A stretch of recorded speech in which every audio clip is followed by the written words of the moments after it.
जिसने तपस्या की है,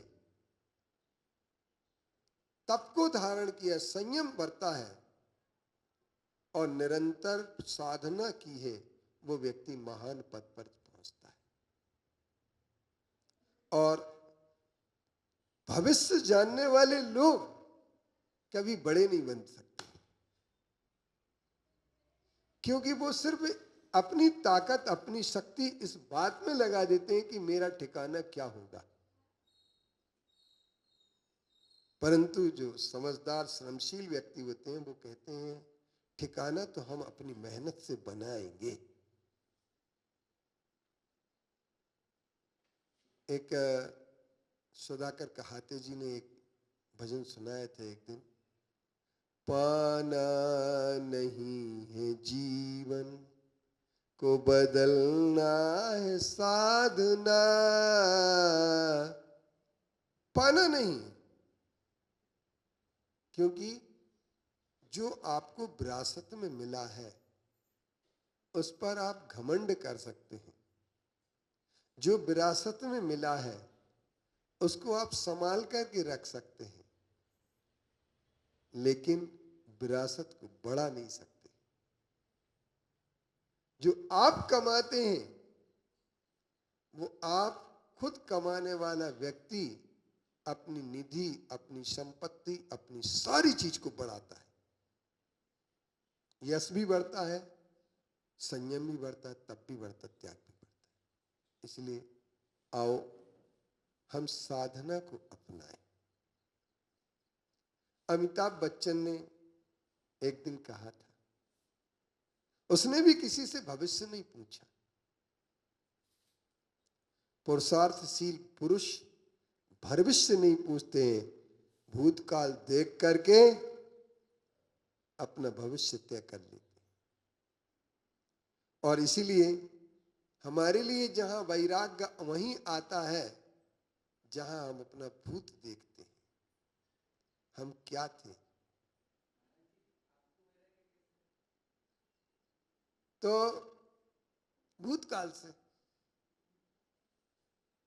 क्योंकि एक चीज होती है, जब लगन लग जाती है और यथार्थ समझ में आ जाता है तो वैराग्य हो जाता है। जाति जरूर रोग मरणात और शोक सहस्र दीप्ता। जन्म मरण और बुढ़ापे के दुख देख करके आदमी अपना स्थान निश्चित करता है। भविष्य कुंडली से नहीं मिलेगा, हाथ की रेखा से नहीं बनेगा। फिर मैं कह रहा हूं, तुम दिखा लो।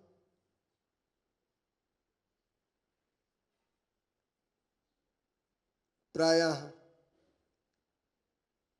बच्चे ज्योतिषी के जाते हैं और वो पूछते हैं, बाबा मैं पास हो जाऊंगा कि फेल? क्या मैं पास हो जाऊंगा कि फेल? तो एक ज्योतिषी ने बता दिया, एक महाराज जी थे, उन्होंने बता दिया तुम्हारे 70% नंबर आएंगे। कितने बता दिए? 70%। वो बहुत खुश हो गए। महाराज जी झूठ थोड़ी बोलेंगे।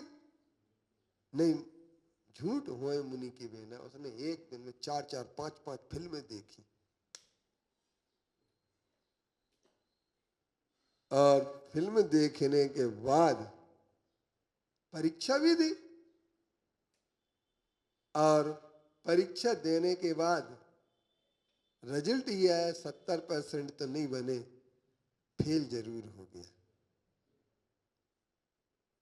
तो वो बाबा जी के पास गया। बाबा जी भागवतकार थे, वो भागवत किया करते थे। उनके पास गए, लठेरी की सच्ची घटना है। वो गया, बाबा जी आपने कहा था कि 70% बनेंगे, मैं तो फेल हो गया। बोले भाई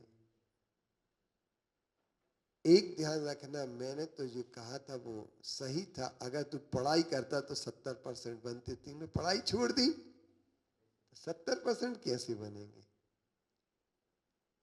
नहीं आई बात समझ से? आपसे कोई कह दे कि आपको 16वां स्वर्ग मिलने वाला है, कौन सा स्वर्ग? 16वां स्वर्ग, तो आप क्या करेंगे? क्या करेंगे बताओ? तब थोड़ी करते महाराज जी, झूठ थोड़ी बोलेंगे, 16वां स्वर्ग मिलने वाला है मुझे। तो जिसने भविष्य को सुनकर के साधना छोड़ दी है, उसका भविष्य कभी निश्चित नहीं हो सकता है। जिसने भविष्य पूछा ही नहीं, सिर्फ साधना की है, कहाँ जाएंगे कहाँ नहीं जाएंगे, चरे बेती चले चलो।